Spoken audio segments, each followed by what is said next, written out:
making Ranger cookies. The learning target today is the cookie method. We're going to start with the bullets at the top of the page. So preheat your oven to 350 degrees and you're going to grease your cookie sheet. Put your tin upright, and your pan upright, and give it just a light coating. When you're making regular chocolate chip cookies, you generally don't need to grease your pan, but Ranger Cookies has oatmeal in it, and oatmeal tends to stick to the pan, so it's a good idea to grease your pan for this recipe. Alright, so we have two groupings on the top and the second half. I'm actually going to start with the second half of the ingredients. And the reason being, I'm going to be using my 80 ml numerous times, and also for the margarine or the butter. And if I do the butter first, then I'm going to have to wash it in between, and I don't want to do that. So I'm going to start with the dry ingredients on the second half. Okay, so that's going to go in your medium bowl here. So 160 mils of oatmeal. The best way to do that is to get 2 80s. So 2 80s, and when you're measuring, just pat it down. You really want to measure accurately. So 1, 2. Same amount of Rice Krispies, 160 mils. So I've got the Easter colored ones here. 1 and 2.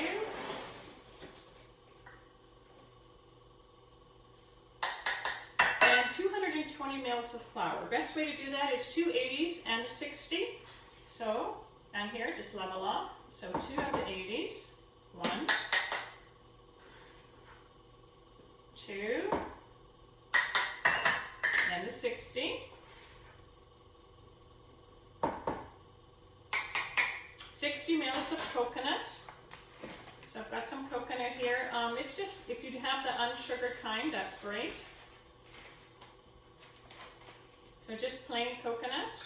If you don't have coconut and you don't want to put it in, that's fine. I would just substitute another 60 mils of oatmeal then.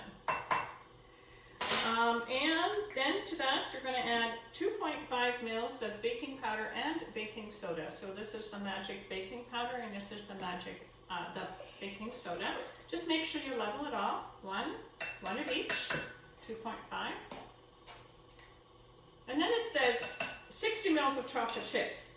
Now, my husband loves chocolate chip cookies, and if a chocolate chip cookie doesn't have a lot of chocolate chips, he's very disappointed. So I'm going to actually put twice as many in as it says, okay? So I'm going to do 2 60s, and feel free to do that as well. That won't affect the cookies at all, as far as it'll just be a little more chocolatey. All right, so I'm going to just pop that in right there. So I'm putting in about 120-25 mils of chocolate chips.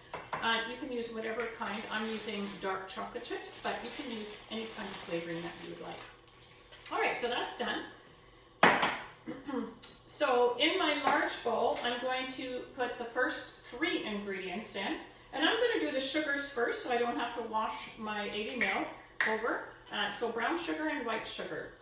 White sugar, level it off, 80 mils. Brown sugar, whenever you measure brown sugar, you always want to pack it in. Recipes will assume that you should know that, so just pack it in like that, and that goes there. And then last but not least, the margarine or butter. I'm using butter here, and so it's a good idea that it's soft. So if your butter isn't soft, I would recommend putting it in the microwave, which is what I did, for about 15 seconds or so. Really important that you get the right amount in here. So room temperature, a little bit soft, is a really good idea. Just a little bit more here.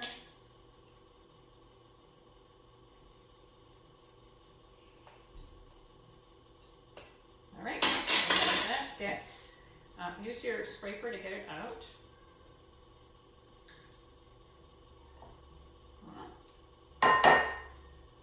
And then before I start beating, I'm just going to put in my custard cup, number 2, the egg and vanilla. Drop it in a little custard cup, check for eggshells. And for vanilla, it is 2.5 mils of vanilla. And vanilla is for flavoring. And just put that in with your egg. Okay, now I'm getting ready to start mixing. First you're going to do is you're going to cream the butter and sugar. Creaming means that you're going to beat the butter and sugar until it's light and fluffy, and it should lighten up in color, okay? So it should turn from kind of a brown grainy mixture to a nice light colored, almost not white, but lighter in color and fluffy, all right? If you have a large mixer, a big KitchenAid or something, totally you can use that.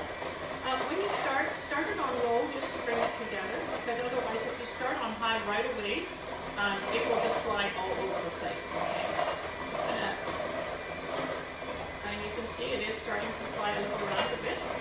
I'm going to stop, and I'm just going to break up the brown sugar. Sometimes brown sugar can be a bit lumpy, so I'm just going to break it down a bit. And then I'm going to carry on and pick up some of these pieces that fell out. Normally I use on a big mixer, but I wanted to show you with this one here, just so it's a little easier to see. Okay, now I'm going to stop. And now I'm going to turn it up higher and beat it till it gets light and fluffy. Move your beaters if you're using a hand mixer. You do have to keep moving your beater. If you have your big mixer, you don't have to worry about it. It will do the moving for you.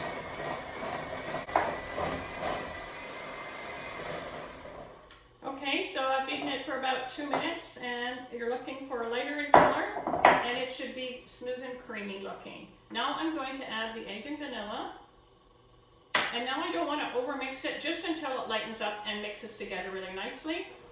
And make sure you scrape your bowl down and make sure it's well mixed. Just going to scrape the bowl down, make sure it's really well mixed.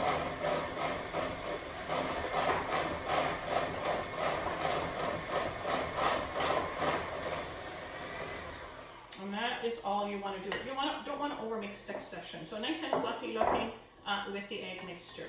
Now I'm done with the mixer. This recipe is unique in that you're going to finish mixing the dry ingredients by hand, okay, with a wooden spoon.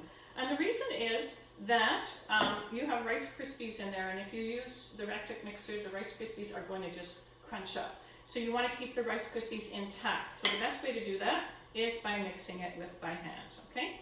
So if you don't have a wooden spoon, you can use the scraper to do that. So this is the mixture here. And I'm just going to dump most of it in. Well, actually I will dump it all. Okay, and now you're just going to mix it by hand until it comes together. Now, let's hope this isn't too dry. I should have probably done it gradually, but mix it. And try not to squash the Rice Krispies, okay? It's looking good. The mixture should not be too terribly sticky.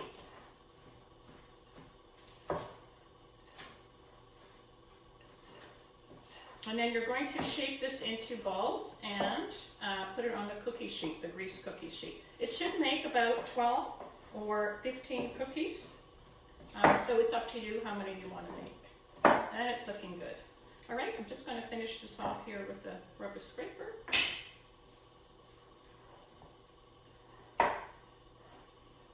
Yeah, it looks great. All right, so when you touch it, it should not be too terribly sticky. Now I'm going to move this all aside and take 2 teaspoons and shape the cookies. So first of all, what I do is I scoop them first and then press them on, and then I'm going to roll them into balls afterwards.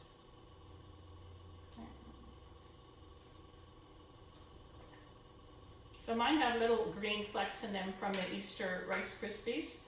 If you have regular Rice Krispies, you won't have that, of course. I'm going to make 12. Okay, once you've got your 12 or 15 cookies shaped or scooped, now you're going to roll them into balls. And you know, it just looks prettier. I think that rolling them into balls is a great idea. And then after you roll them into balls, you can always adjust the size again if you find that some of them are a little bit bigger or smaller. Because you do want them to be the same size so they bake evenly.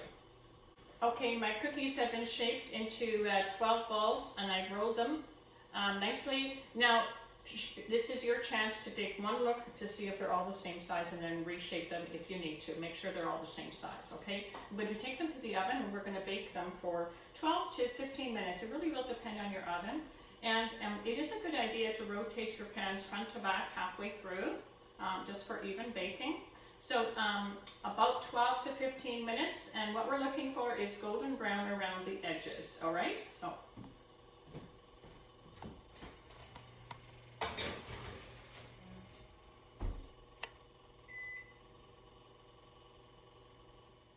All right, the buzzer's gone. It's been 12 minutes. I'm just going to take a peek, and that looks about right. See, golden brown. It will be soft to the touch, so don't go by touch. It is by looks. So they turned a little bit of a golden brown color around the top, and it's golden brown around the edges. And I'm going to let them sit for about 1 minute to set before I remove them and put them on here. So don't try to take them off the pan immediately. All right, so I've been letting them sit for about 2 minutes, and then I'm just going to remove them from the pan and put them on the wire rack to cool. All right, happy baking.